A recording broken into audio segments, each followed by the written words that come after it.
Salut, je fais une petite précision sur ma démarche. Je reste pour longtemps. Dis-moi si je me trompe. Mais si je me trompe pas, quand tu vas pas bien, que tu as du symptôme, tu vas voir un doc, médecin, en tout cas de voir quelqu'un, et en général, il te donne un nom de maladie lié à tes symptômes, ce qui est logique. Je pense que c'est vachement bien parce qu'en plus, en fait, ce qu'on appelle, quand on met un nom sur tes symptômes, on met ce qu'on appelle un territoire. Du coup, c'est reconnu par le collectif. C'est vachement bien parce que ça t'offre des droits sociaux et autres. Donc, je pense que c'est une bonne chose. Après, on se focalise sur la maladie, le nom qu'on t'a donné, et on cherche, si je me trompe pas, on cherche à te faire un médoc ou autre chose, en tout cas une matière, pour aller contre cette maladie. Et souvent, on entend parler qu'il y a des personnes qui font un déni de maladie. Je l'ai déjà dit, je crois. Ma démarche est vraiment complètement différente. Pour moi, les symptômes, dis-moi si je me trompe, c'est pas que pour moi en fait. Les symptômes, c'est bien la conséquence d'un trouble. Ce qui veut dire qu'il y a bien une cause. C'est peut-être pas pour rien que Hippocrate, en troisième principe, il a dit trouver la cause. Il n'a pas dit d'agir sur le nom de la maladie. Trouver la cause à l'origine. Et c'est là-dessus, moi, que j'ai décidé d'agir, comme Hippocrate dit, je me laisse pas, entre guillemets, berner par le nom de la maladie, même si, encore une fois, je trouve que c'est une bonne chose d'être reconnu, surtout aux yeux des autres. Mais en fait, en notant focus sur le nom de la maladie, je m'en compte qu'on fait un déni de troubles de santé. On regarde plus que le nom de la maladie. Donc on cherche pas à mettre des actions pour remonter de la santé. Tu vois, je suis en train d'écrire les textes pour les stratégies de sponsoring pour continuer à faire ce que je fais en étant plus à l'aise. Et il y a un moment, je regarde tout ce que j'ai fait. L'écrit, c'est un grand texte. En fait, je regarde tout ce que j'ai fait et chaque fois, j'ai agi sur les causes. Les causes à l'origine des conséquences, les symptômes. Sans regarder le nom de la maladie qu'on m'a donné, même si je pense que la reconnaissance fait du bien. C'est hyper important de le faire. Donc je pense qu'il est prioritaire de ne pas perdre de déni de troubles de santé. Il y a toujours une cause, même si au début, on ne la voit pas. Bien sûr, au début, on a des pistes, on écoute ce qu'il y a à droite, à gauche, et puis en fait, on va mettre des croyances, on va mettre des hypothèses en place pour éventuellement trouver une cause par rapport aux symptômes. Et ensuite, en fait, on va mettre des actions en place pour agir sur cette cause en hypothèse. Et les résultats vont venir confirmer ou infirmer l'hypothèse. Mais par contre, tu agis, tu es acteur pour ta santé. Tu ne nies pas le trouble de santé. Tu vois, c'est là où je veux insister. Je pense qu'il y a beaucoup de personnes qui se focalisent sur le nom de la maladie et qui oublient le trouble de santé à l'origine. Ils oublient de trouver les causes, comme le disait Hippocrate. C'est hyper important à mon avis. Le fait de rechercher une cause, en fait, tu restes acteur. Si tu as un nom de maladie et que tu attends de prendre un médoc, n'importe quoi, pour agir sur les symptômes qui sont, je le rappelle, les conséquences, tu es spectateur. Tu attends le sauveur. Et en plus, on dit, détends-toi, la recherche avance.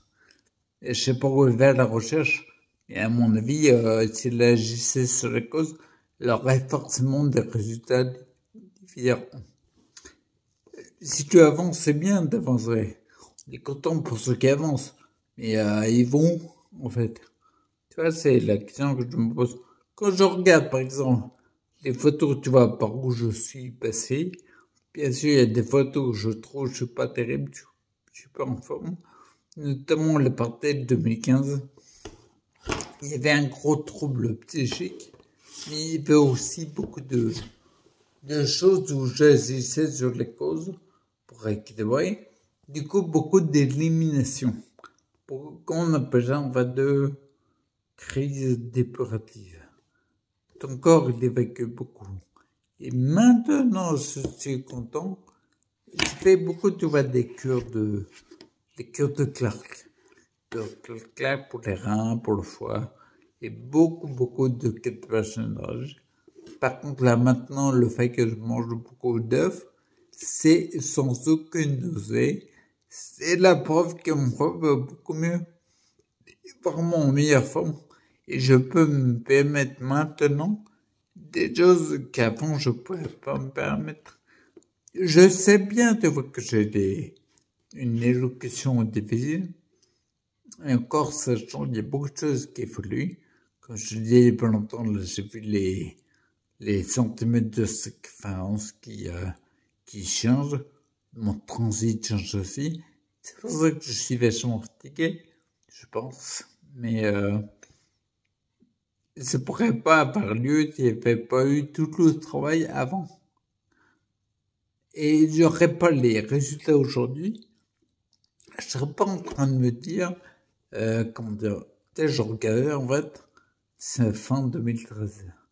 Donc on est à 11 ans, on m'a dit que le handicap ne se relèverait jamais et qu'au final, en fait, ils vont crever. Ben, si 11 ans après, je fais des vidéos sur YouTube, c'est complètement différent du pronostic. Il y a vraiment une chose différente qui s'est passée. Si 11 ans après je fais ça, quand je vois les têtes par lesquelles je suis passé, je sais pas toi, mais même si j'ai galère pour parler, c'est compliqué, c'est difficile de faire une vidéo, parce que l'élocution, l'articulation est pas au top. Bah, en fait, je préfère ma tête maintenant que avant. Je sais pas ce que tu en penses. Moi, je préfère maintenant qu'avant. Et tout l'important, c'est, tu vois, au niveau de la matière. Bientôt, il n'y a pas, en septembre, il n'y a pas, mais tu sais, je mets les vidéos des formations que j'ai enregistrées avant, je les mets le dimanche. Elles sont ratées là. Les lois du vivant sont terminées. Et la prochaine, c'est la matière 1. Je te parle de matière. Ça va être la matière 1, ça va commencer en octobre. Si, en termes de matière, si tu mets dans ton corps des matières pas nutritives, ben forcément le corps va moins bien marcher. Si par exemple, comment dire, si tu prends une pomme qui a moitié moins de nutriments, quel est l'intérêt de manger 5 fruits et légumes par jour? Il faudrait que tu manges 10 pour avoir le même rapport nutritionnel qu'avant.